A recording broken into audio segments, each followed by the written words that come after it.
আমরা আজকে ধর্মনগর সৎসঙ্গ বিহারকে কেন্দ্র করে আমাদের ছেলেরা পুণ্যধাম দেওঘরে গিয়েছিল আচার্যদেবের সামনে। সেখানে যাওয়ার পরে একটা সেমিনার করা হবে বলে ওদের তরফ থেকে প্রস্তাব যাওয়ার পরে আচার্যদেব বললেন কি সেমিনার হবে। তখন তিনি বললেন যে নেশা বিরোধী অভিযান এবং নাম দিলেন মুলতান নির্বাণী সভা।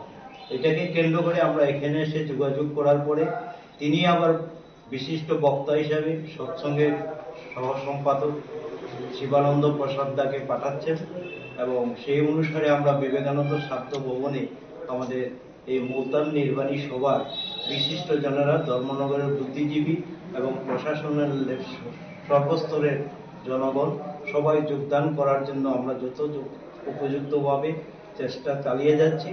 আপনাদের মাধ্যমে আমাদের বাকি যে বার্তাটা সবার কাছে যেন পৌঁছায় এমন একটা ব্যাপার। হয়তো আপনারা ভাববেন যে আমরা বিভিন্ন জায়গায় এইভাবে নেশা বিরোধী অভিযান সরকারিভাবে বিভিন্ন অ্যাওয়ারনেস ক্যাম্প হয়ে থাকছে, কিন্তু আমরা সৎসঙ্গের তরফ থেকে কেন এই ধরনের আয়োজন করলাম?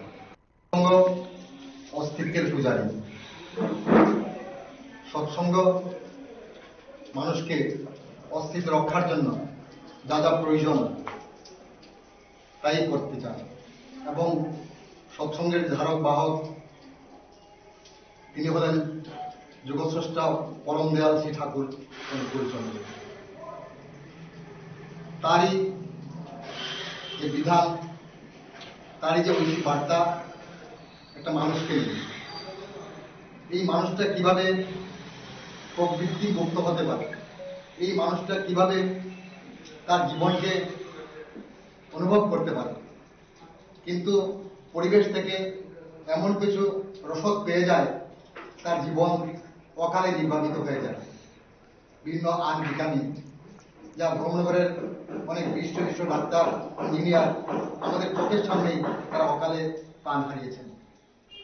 তাই আমাদের প্রথম এবং প্রধান কর্তব্য হল এমন একজনকে ভালোবাসা যিনি নির্ভুল, তিনি যুগে যুগে এই পৃথিবীতে এসে বহু রকম বহু চোর ডাকাত বদমাশ সবাইকে ভালোবাসা দিয়ে প্রেম দিয়ে তার কাছে টেনে আলিঙ্গন করে তিনি তার নেশা থেকে তার বদভ্যাস থেকে মুক্ত করেছেন। তার উদাহরণ আমাদের এখানে সবারই জানা আছে। তাই পরম দয়াল এবং আচার্য পরম্পরা তাই চাচ্ছেন কিভাবে একটা মানুষ তাকে সঠিকভাবে জানতে পারে, চিনতে পারে এবং তার জীবনটাকে উপভোগ করতে পারে। এবং উপভোগ করতে গেলে তার যে বাধাগুলা, সেই বাধার মধ্যে একটি বাধা হলো যে মদ্যাসক্ত বা বিভিন্ন রকম নেশায়। আজকে নেশার কবলে কিভাবে আমরা ডুবে যাচ্ছি তা কেউ অজানা নয়। পত্র পত্রিকা টিভিতে আমরা দেখতে পাচ্ছি যে তার যে একটা শুভ প্রয়াস, যা আচার্যদেব এই ত্রিপুরার মধ্যে, এই ভারতবর্ষের মধ্যে প্রথম যেটা সভা জারি করলেন, সেই সভা হতে যাচ্ছে 7 তারিখ। এবং আমার পূর্ববর্তী বক্তা ডিটেলস বলেছেন যে এই সভা করে যে অ্যাওয়ারনেস, যত আমরা অ্যাওয়ারনেস করবো ততই মানুষকে সচেতন করতে পারবো।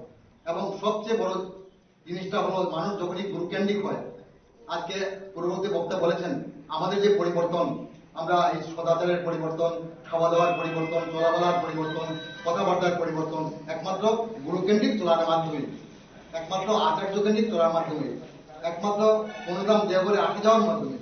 তাই শাস্ত্রে বলেছে সংঘাত সঞ্জাতে শ্রদ্ধা, শ্রদ্ধের ঋষি শুদ্ধতা, ঋষি শুদ্ধার বিশ্বাস, বিশ্বাসাত নির্বিচারতা, নির্বিচারাত ভবে প্রেমাশ্চ আত্মসমর্পণ। তাই গুরুর পায়ে যখন আত্মসমর্পণ করবো তখন দেখা যাবে আমাদের ভিতরে যে মলিনতা ছিল, যে আনভিটামিন ছিল, যে পাপ ভাব ছিল, যা আমরা বুঝতাম না, জানতাম না, যা অজ্ঞানতা ছিল, সেটা আলো হয়ে আমাদের কাছে ফুটে উঠে এবং হাজার হাজার লক্ষ লক্ষ কোটি কোটি গুরু ভাই বোনদের জীবন আলোতে পর্যবেসিত হচ্ছে আফটার ইনিশিয়েশন। কারণ পরম দয়াল এবার এসেছেন মানুষকে ত্রাণ করার জন্য, মানুষকে মুক্তি দেওয়ার জন্য, মানুষের জীবনকে পূর্ণাঙ্গভাবে রূপ দেওয়ার জন্য।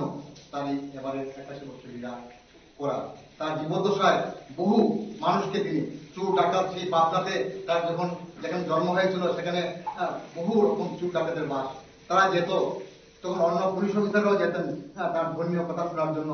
তখন তারা বলতেন, আমরা এসে যখন দেখি একটা চোর বা ডাকাত কিছুদিন আগে তাকে নেওয়া হয়েছে জেলে, সে এখানে আপনার কথা শুনছে, আমাদের তো ঠাকুর এটা ভালো লাগে না, আমাদের সামনে চোর ডাকাত এগুলা বসে আছে।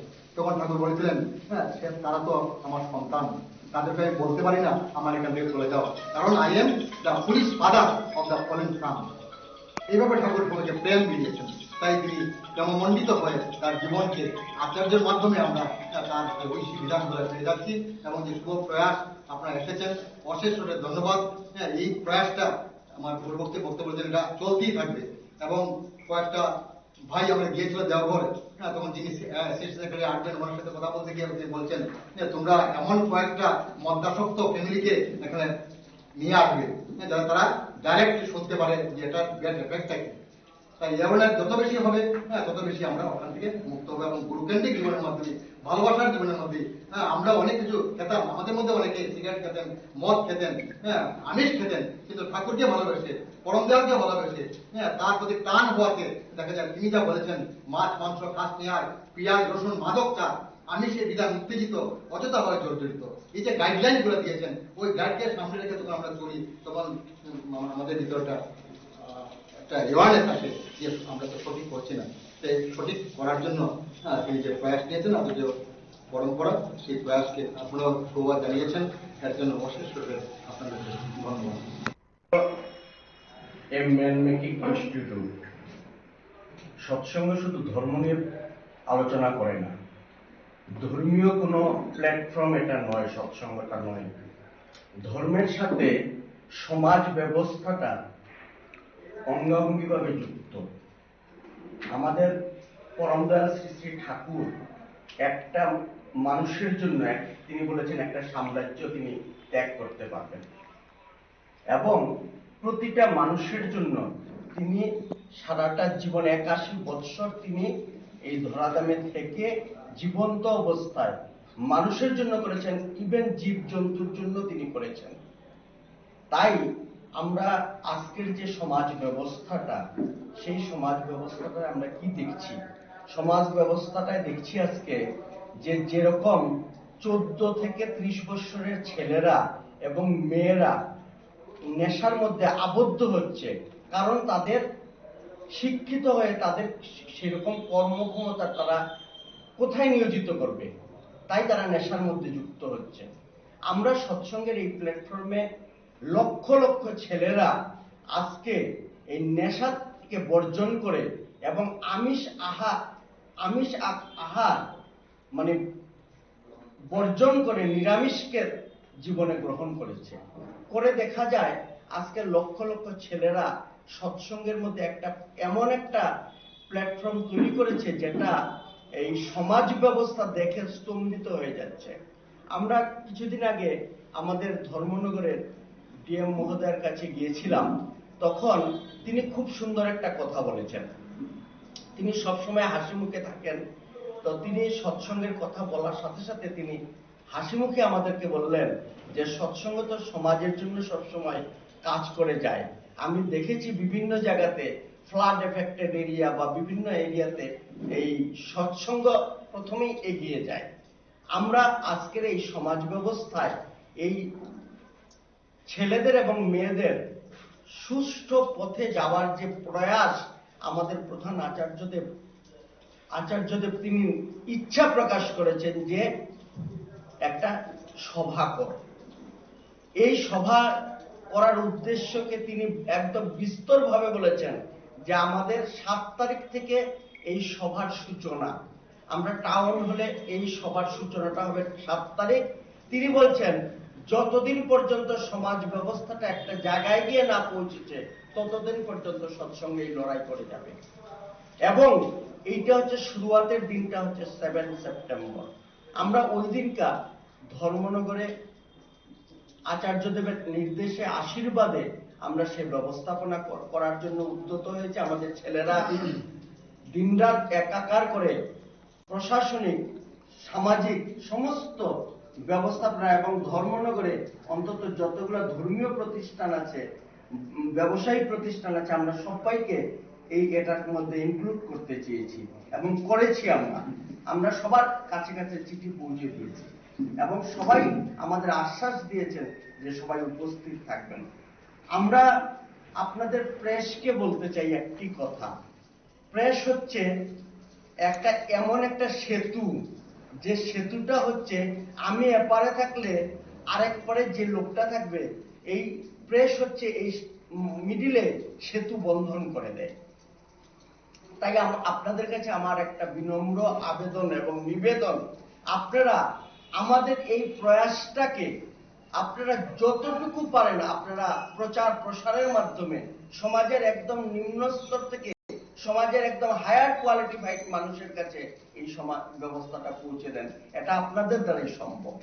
তাই আমি বেশি কিছু আর বলবো না, আমার সাথে আমার সহকর্মী আরো আছেন।